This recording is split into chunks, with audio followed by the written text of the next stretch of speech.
back for another episode of On the Record with Tiffany. And today I have Dr. Megan Williams with me.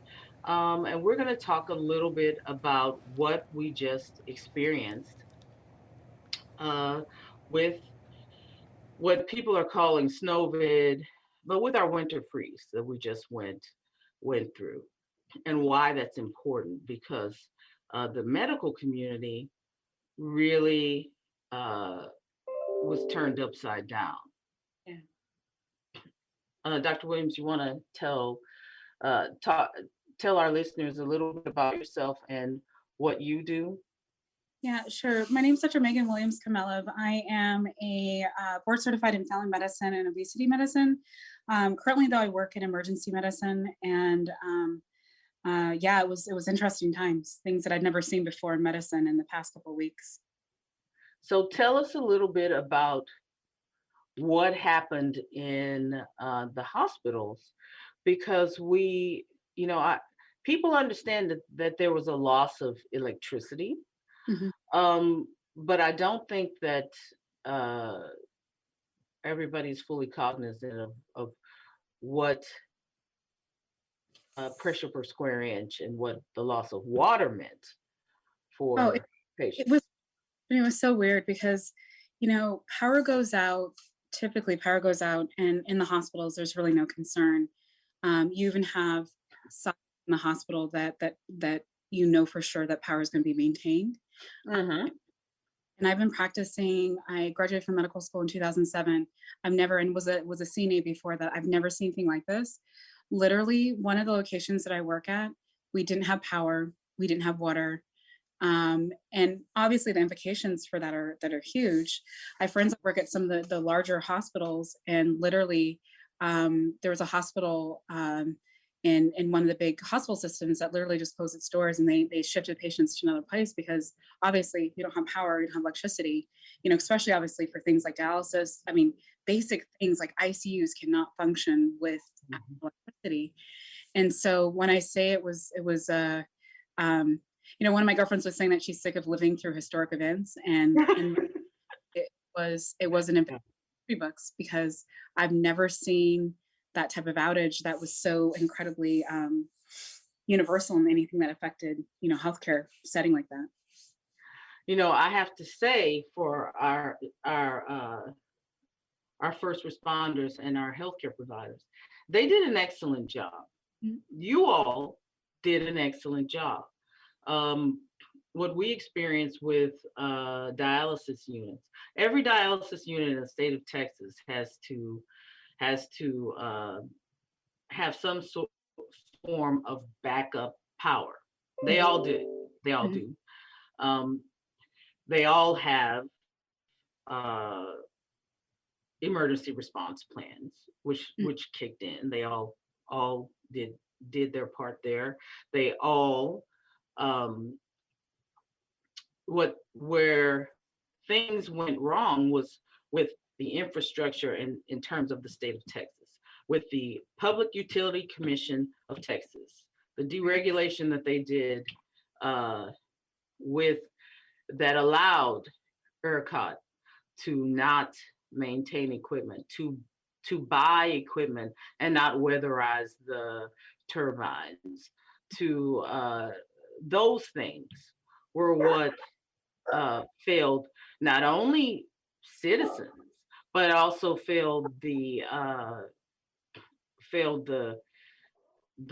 healthcare providers, because you all were as much victims as the patients, because here you were, and on top of that there were transportation issues. uh the, so we had a systemic problem. Now we had the problem with electricity. The electricity problem caused water pumps to fail because they run using electrical components. So now we've got a pressure per square inch. It takes 37.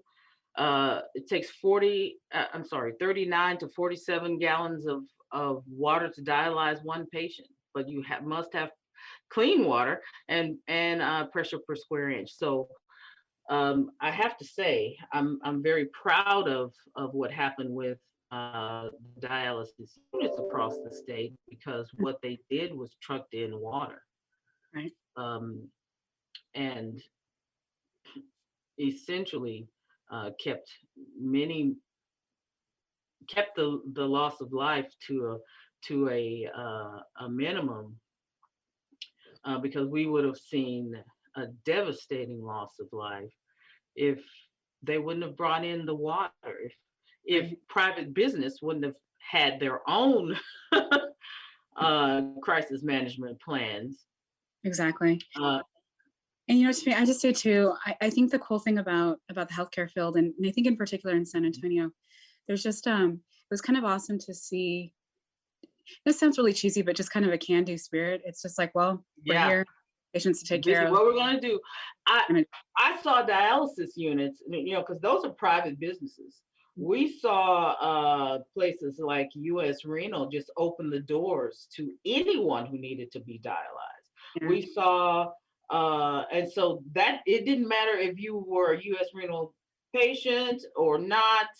You could come in and get dialyzed, because they were like, if we don't do this, yeah, people are not going to make it through it, you know and a lot of that was because of transportation. You might not be able to get over to your Fresenius office, right, so you can dialyze at US Renal, and Fresenius did the same thing. You yeah. might not be able to get over to your US Renal or your whatever. uh And we're Tiffany, going to open the I didn't know, doors. that makes me want to cry. That's so nice. There were so many. Like it really was. Like, I was talking to the leadership over at Fresenius, as they were bringing in trucks of water, so that people could be dialyzed. Because, and the part that the public needs to understand is that with dialysis patients spend dialysis is a process that takes 3 to 5 hours, depending on you and the level of toxin in your body, and it happens 3 to 4 times a week. So you are literally spending more time with your nurses, technicians, the people within those dialysis units, than you Yeah. are with your own family in many cases. No, And Tiffany, so, I don't know. Dialysis is like a full-time job because it yeah. is. And but the dialysis staff, they're not just, these aren't numbers on a spreadsheet. They were sleeping at the units. They Right. were, I mean, Yep. we just had a full-on effort. There's one provider over at the Kidney and Blood Pressure Centers here. Her name is Minnie. And Minnie, like, Minnie is a champ. She was out there making sure that the people that they serve receive the much needed treatments. And she was, because they're not just patients. The many of of the folks that they're serving become like family. You know their lives and their stories. It's because you're spending hours a day with them, 3 to 4 days a week. So, there is a connection between the patients and the people that are leading, Right. that are taking care of them. And I don't think, uh, you know, that's the part that like, when we got on that, I had a kidney task force meeting this morning, and the kidney task force is, what we do is we make recommendations to the state of Texas on what should be done across the board for kidney disease. Mhm. One of the first things that the doctors and patients that are on that task force, everyone was just heartfelt. Hey, what just happened here can't happen again. Right. We patients deserve for us to be better prepared than we were, and they just, if you sat there and listened to what everybody had to say, you knew just how connected they all are to the very patients that we serve. Absolutely. You know, I you can't make decisions solely based on money. Right. And the decisions here, I don't know, it will take some investigation to see what prompted them. But we know that there has to be that human element placed in the decision making process. And Absolutely. it And wasn't the yeah. underserved populations, Right. uh, and that leaves people like you who are working in an emergency room Mhm. unable to do the very thing that you're trying to do, Right. which And is serve people. I was extremely blessed because the CT machine was just down for a little while. That was the only way that we were impacted. But like I said, there was another location that was sending patients our way. And I think the crazier thing about it, Tiffany, is that within a system, within an organization, you have your contingency plans, and everybody knows what Hmm. those plans are. But this was so unprecedented that the basis and the basic assumptions that those contingency plans were based on weren't true anymore. So it was like, oh wow, just kind of Like, what are we supposed to do right now to get this right? Because these contingency plans are all are all based on us having water. you know? yeah, yeah, Yeah. So it's um now my thoughts are, I know what the Texas can do spirit is. right. And I don't believe that anybody uh on the Public Utility Commission of Texas, I don't believe that any of them wanted to see anything negative happen to our population. I think they were. They already have said that they're not going to upcharge, for any increase in utilization, which I think it's really great because a lot of times life isn't Mhm. fair. I was so Yeah, happy with that because yeah, if somebody had like a broken pipe or, had to like, you know, use their oven to heat their space or, whatever the case may be. I mean, I think these are things that it was nice exactly. that CPS and all these, utility companies are being fair in that sense. But when I look at this, I the voice of underserved populations, the kidney population, but also the respiratory population. There's so many groups that are impacted by this. Right. Their voices need to be a part of the planning. So when we're doing something like, for example, the rolling black brownouts that we were initially told were going to be what we experienced, there should be a coordination between uh, let's take our kidney community, Network 14. Network 14 has an extensive and comprehensive plan for emergency response. Mm, They are, you're not going to find a better plan for emergency response for kidney patients. mhm. However, they need to know if there's going to be um, a brownout in a particular area for 25 minutes. So if we know that in zip code 78207, there's Mm, going to be a brownout for 25 minutes, from 7 p.m. to 7:25, Mhm. then that should be coordinated, uh, so that everybody that is going to be affected in that particular area is sent an alert, some sort of system that allows all of the dialysis units to steady themselves for what they're going to need to do at that time. If they have patients that are being dialyzed from 7 to 7:25, they obviously know they can't do it at that time.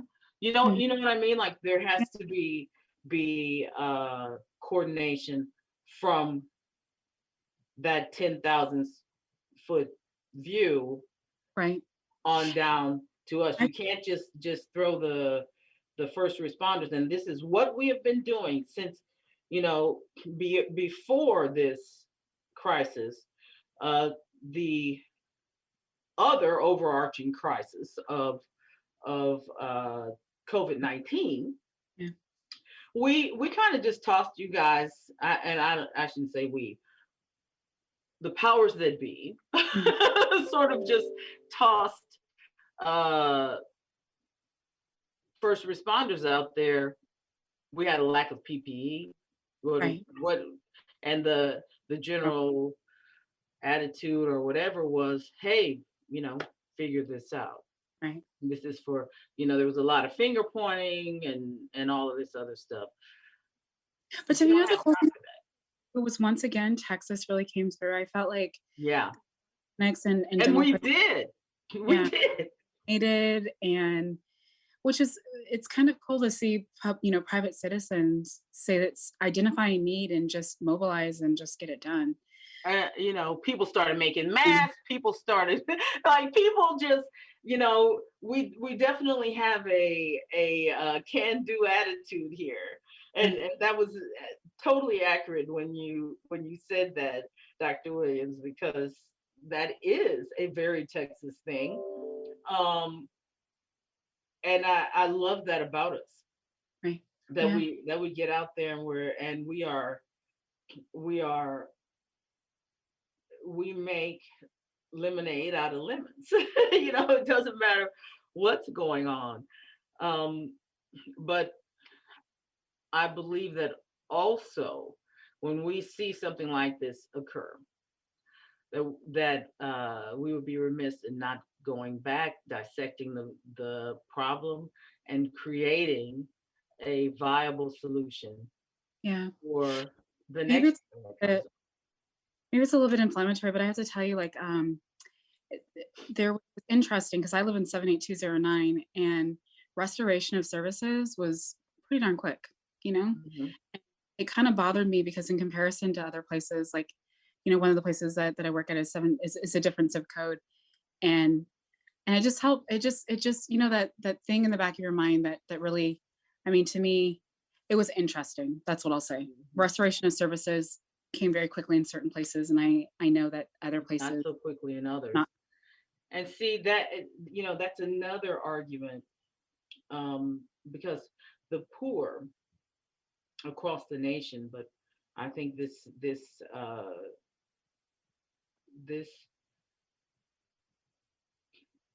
our winter freeze also showed that certain demographics, and in particular poor, if you are poor, if you're poor black, if you are poor Hispanic, if you are poor white, if you are poor Asian, if you are poor period, uh and working class, the poor and the working class were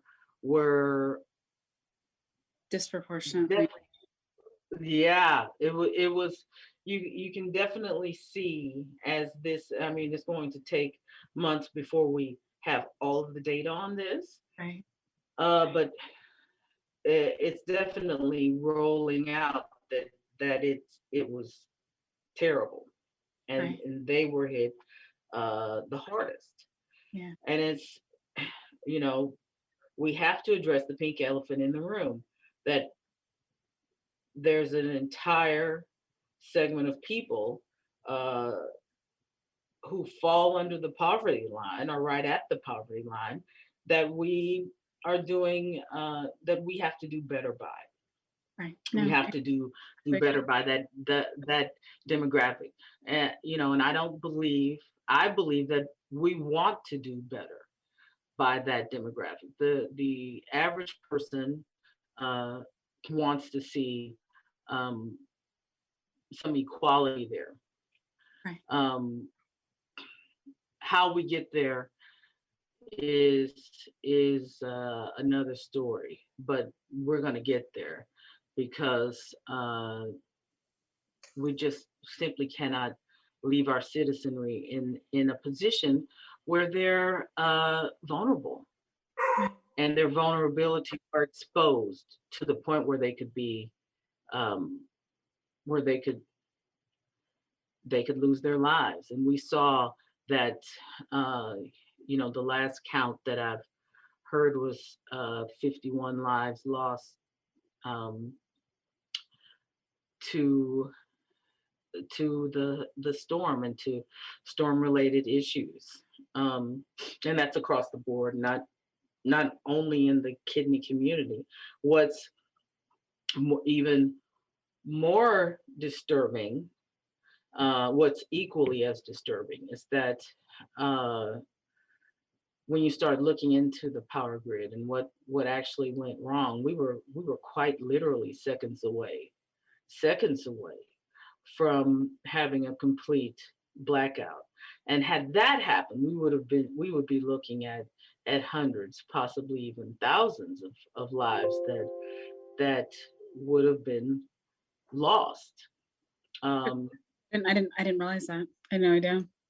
and as this time roll continues, then I believe that message will get out more and more, because anybody who likes to investigate, and I'm one of those people, um, because I always like to know why did a problem occur.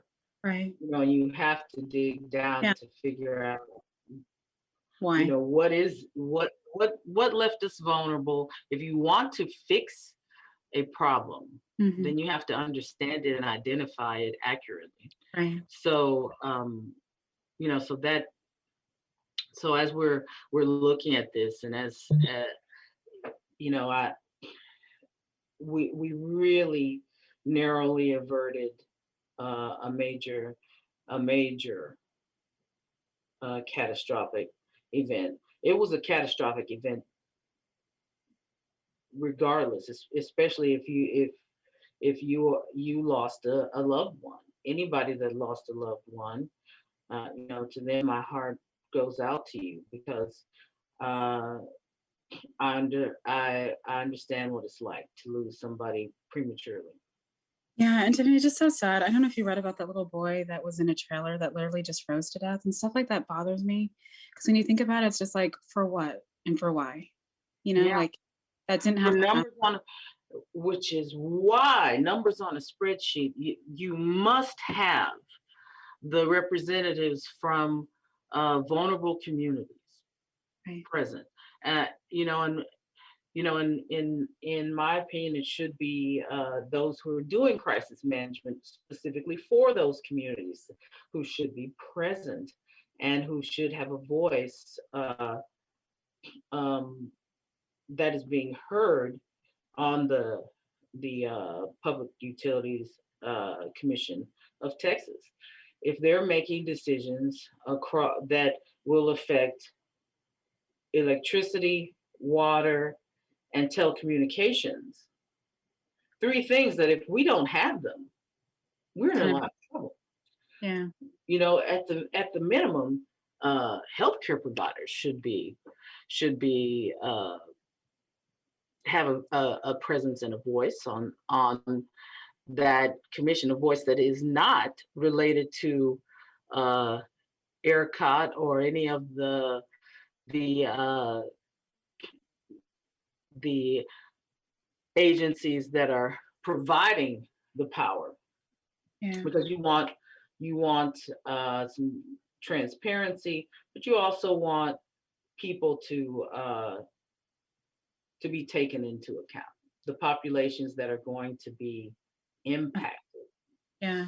And Tiffany, in all seriousness, I'd love to get with you offline if there's, any opportunities that I can do that. Because the thing that really bothers me is that I think sometimes it happens with stuff like this is that something happens and then everybody's up in arms and it's sad and jarring.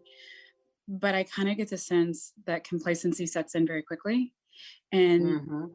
and and I don't have anything to base this on besides just a general just call of what's kind of going on. But I kind of wonder if Well, there's just the news cycle moves, and what everybody's paying attention to, change. just they're all like paying attention to something else. There's a new blah that has occurred, and everybody's upset about the latest uh, infraction that someone else has caused. Which I understand that news cycles move, but we can't be um, we can't have such short range thinking. Right. Part of being a developed nation and part of being a can-do state. If we're going to stand as an island of our own with our own power grid, then we have to act like and prepare for every every scenario. So Right. something as simplistic as weatherized turbines. Right. Yep. That is to say that well, they all froze up. Yeah. The wind energy is used in Norway. Right. So obviously there's technology in being Clearly, right. yes.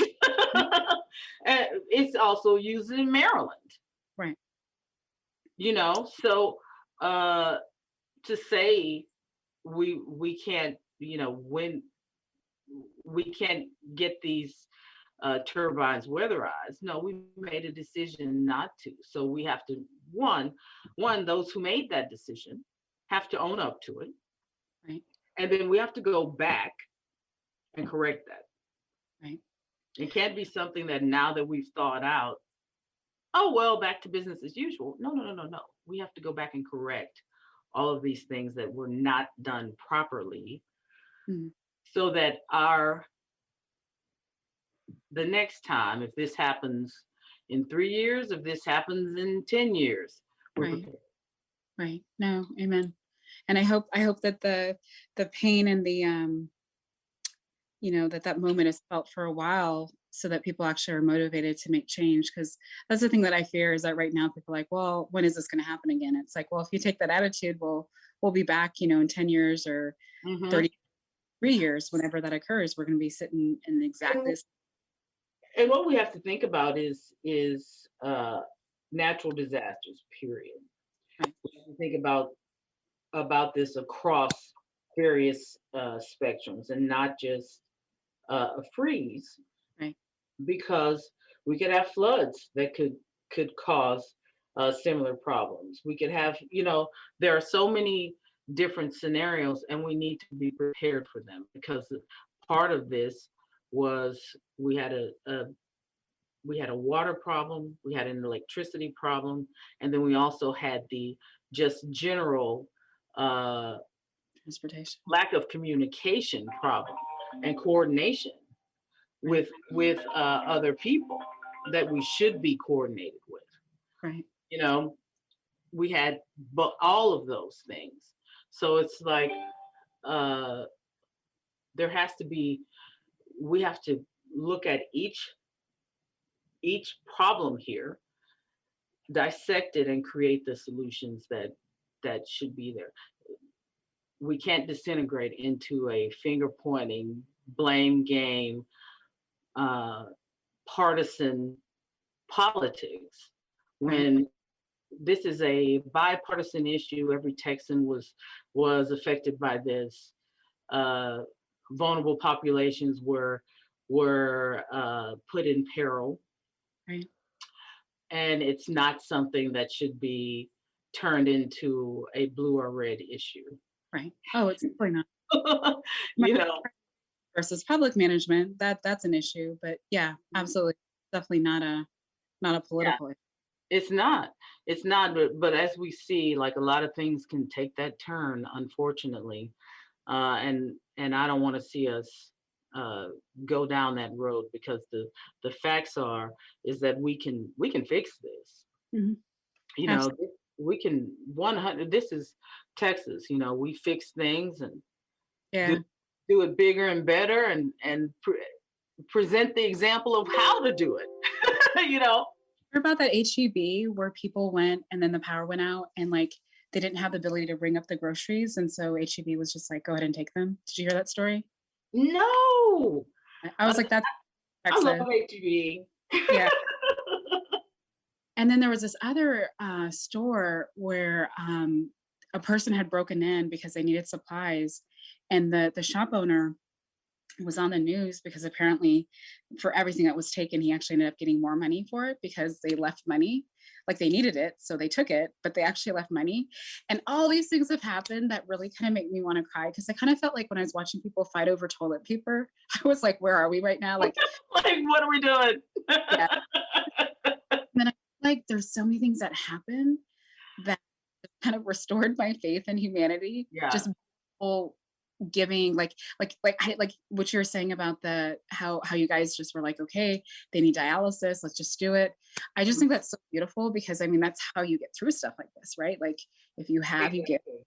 you Like do what I literally got a call from Dr. Sagal, one of the he owns a practice here in San Antonio. And he was like just talking to me about what was going on, and uh giving me some phone numbers. He called me because he was like, I need to give you some numbers, because if people need to be dialyzed, uh we we've got uh a place for them to call, and schedule it, and we can see if we can get them there if they need some help, with. And I said, so is this for Fresenius patients? And he was like, no, no, no. This is for any patient. This is for anybody. If the hospitals need help, if anybody needs help, we've been coordinating this. And so he has this. There's a doctor in his practice, Dr. Urena, and she is a phenomenal woman, a phenomenal doctor. She was like doing all this stuff to coordinate and make sure that patients were taken care of. And I will tell you that that particular doctor, Dr. Urena, I have literally gone into neighborhoods where we have been uh, doing free screenings, and she will show up. If I call her and say, hey, we're going to go do free screenings at this place, she'll show up. mm-hmm. She will Yeah. show up, and she may have been like working all night, or or working all week, and she'll come and show up, and we'll sit there and talk to patients and walk them through what they can do. And she's not that person that's standing there for the news people or whoever. It's not. In fact, she's one of those people that you have to like really push to get her to get in front of the camera and talk, because I'm always like, look, people need you're so sincere. They need to, that resonates with people. Anybody that talks to you knows that you're sincere. Right. It's very difficult to to you're either sincere or you're not. Like, you can't fake that. A Mhm. person that is as sincere as she is, it, you know. Right. And so she was coordinating some of the water truck efforts. Yeah. I called um, another provider, Nicole Hernandez, over at US Renal, and Nicole was just jumping through hoops to make sure that they had, you know uh, backup electricity working, and they did. I called Dr. Mazzani Mhm. over at STRCG, South Texas Renal Care Group. South Texas Renal Care Group. Now, everybody knows I adore South Texas Renal Care Group, and this is one of the reasons why. Because uh, when I called Dr. Mazzani, you know what he was doing? He had two families over Yeah. at his house, Yeah. you No, know, and all their pets and stuff. no, Dr. Mazzani is such good people, and that So, practice, so many good people. Dr. Butt, get so many good people. You know, yeah, like these are people. I mean, look, Dr. Bud does his own little uh let me break this down to you and show you all about kidney last disease my and how in a simple way. And that is not a condescending statement. That is it's the kidney disease is complex. And yes. so when he says that and when he does that, Yeah. he definitely makes you smile because he's He you has a know passion.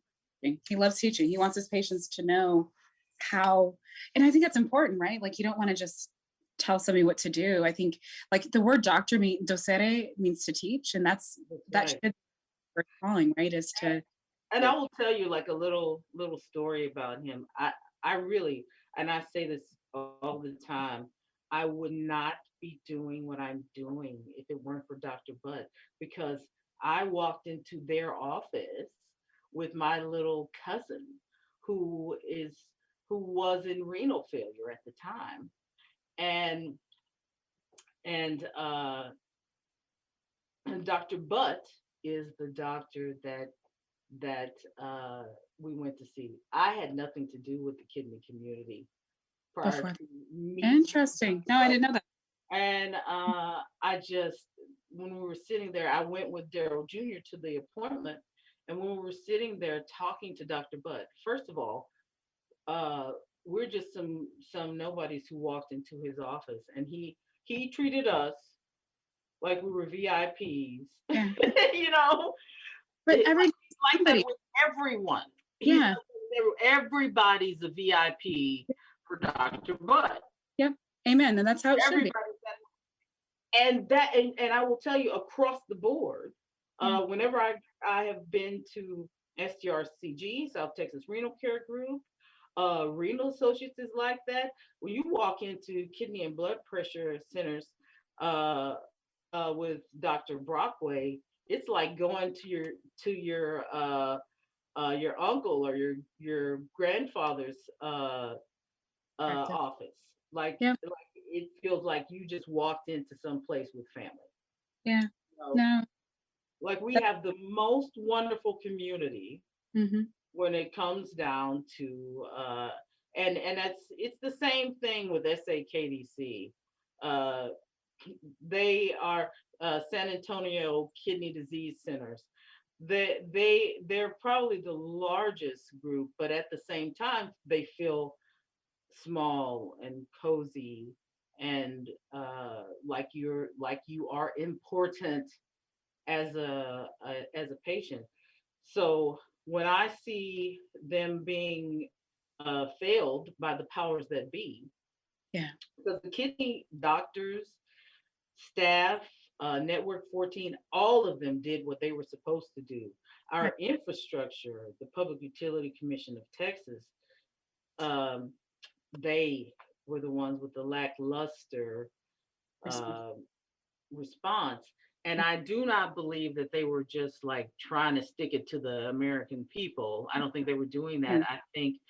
I think that a key component to decision making and planning was not there, and that key component being the voice a- of the voices of those communities that are most at risk, like Right.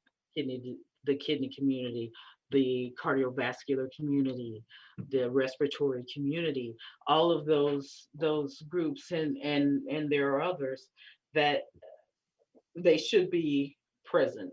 There should be a a concerted effort for the Public Utility Commission of Texas to work with each one of those groups. Yeah. Um, Absolutely. And the best way to do that is to have a committee that's informing the commissioners, or to have someone that is on the commissioners board that's doing that.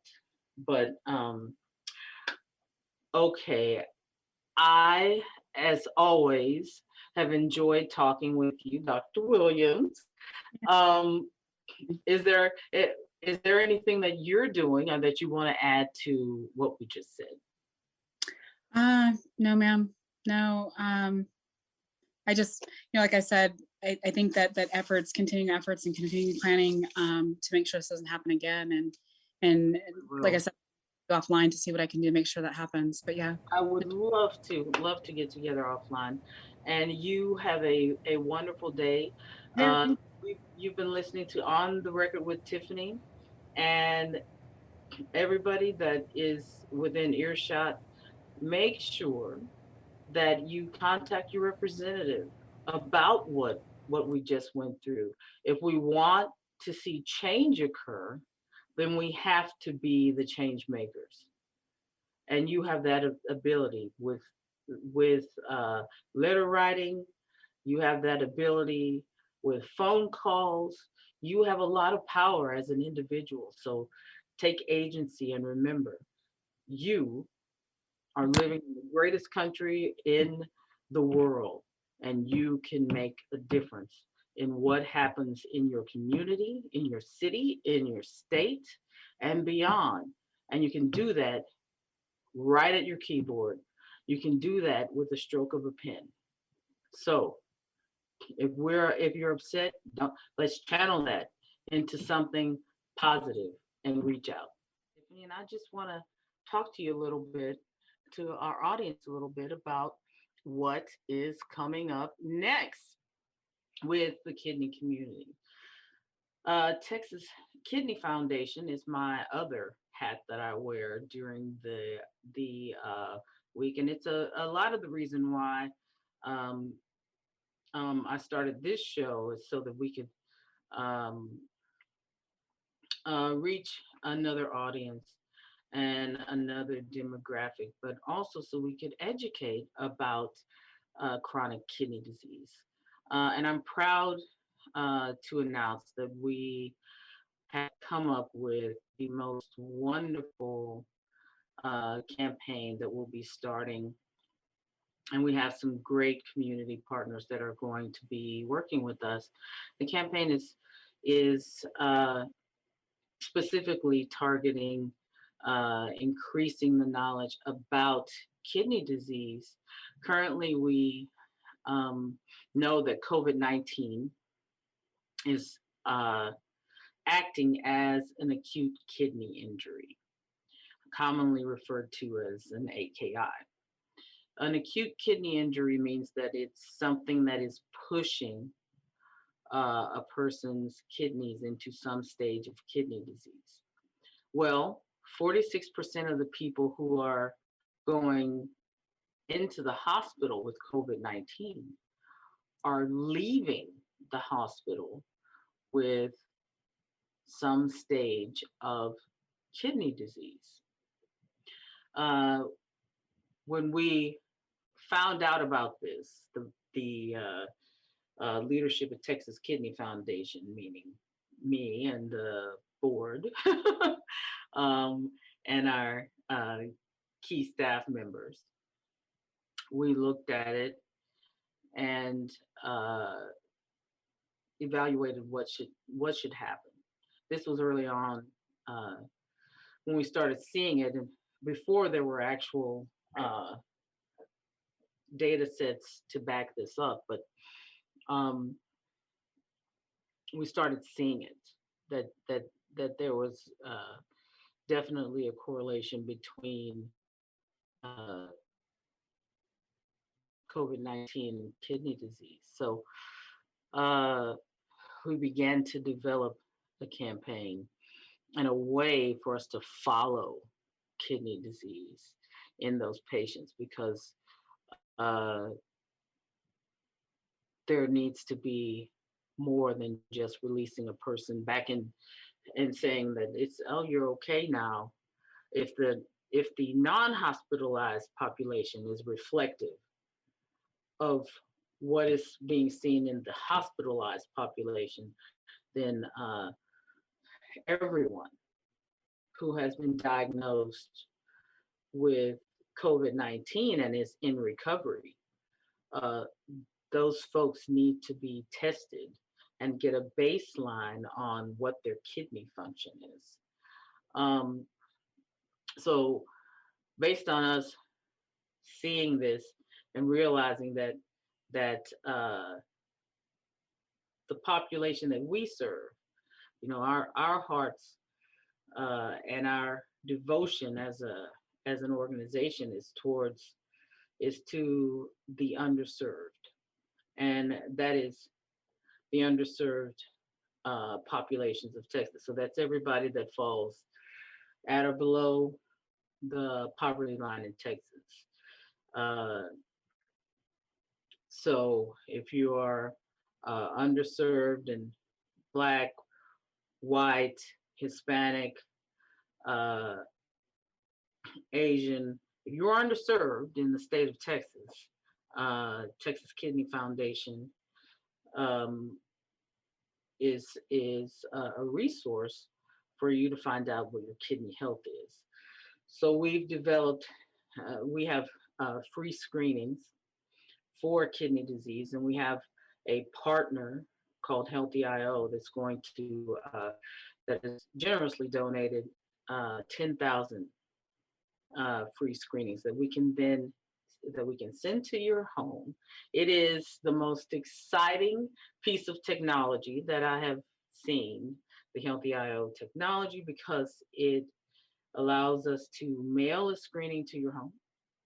You take the test at home in the comfort of your um, of your humble abode, and you can use your smartphone to upload your results and get your results, and you will know uh, what's going on with your kidney function. So why do you need to know that?